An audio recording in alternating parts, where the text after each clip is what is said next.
Samantala, pause muna tayo. Bigyan pansin natin yung mga bagay na malapit sa iyo. Samahan ang millennial psychologist na si Rian Portugues para sa another kwentuhang All About You.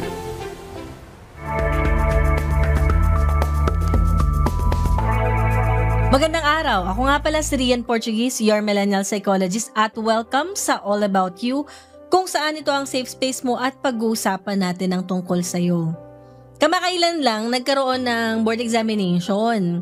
And for sure makaka-relate dito yung mga talagang nag-take ng board exam at hindi pinalad. So yung question natin ngayong araw ay may kinalaman doon. So sabi dito sa question na to, I failed my board examination. Hindi ko pinapahalata sa lahat na nahihirapan ako.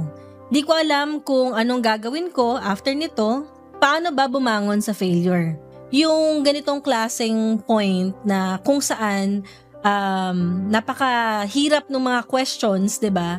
Minsan nga mapapansin natin parang hindi naman ganoon ka ano talaga dapat yan ganun kabigat. Minsan lang bumibigat talaga siya dahil doon sa mga expectations kaagad na dapat ipasa mo siya, o kaya parang tinitreat natin yung board examination na para bang finality na ito yung magdidikta ng kung anong mangyayari sa buhay natin, 'di ba? O kaya kapag hindi ka nakapasa dito, hindi ka magkakatrabaho. So, ngayon, like kong sinasabi, at saka sa sarili ko, at saka doon sa mga binibigyan ko ng lectures pagdating dito na i-expect natin syempre parate na pwedeng dalawa yung maging resulta. Pwedeng pumasa, pwedeng hindi.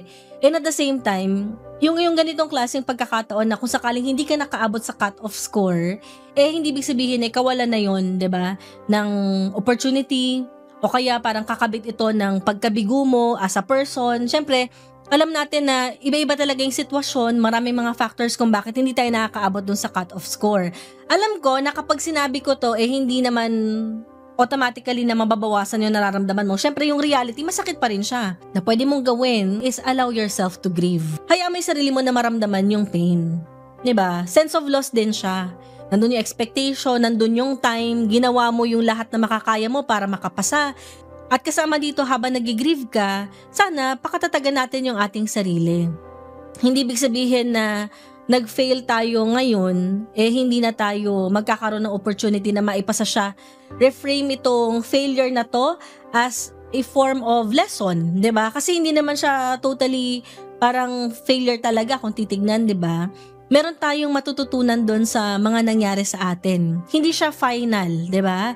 Ayan, at syempre yung pinakahuli natin na practical tip ay you can rebuild through small structured steps, no?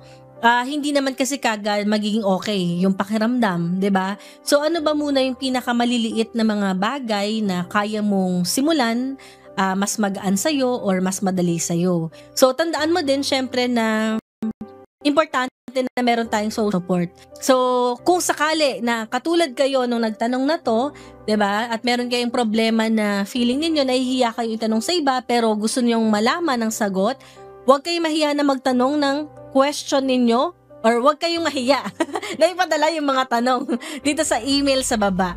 So, muli po, this is Rian Portugues, your millennial psychologist, at maraming salamat.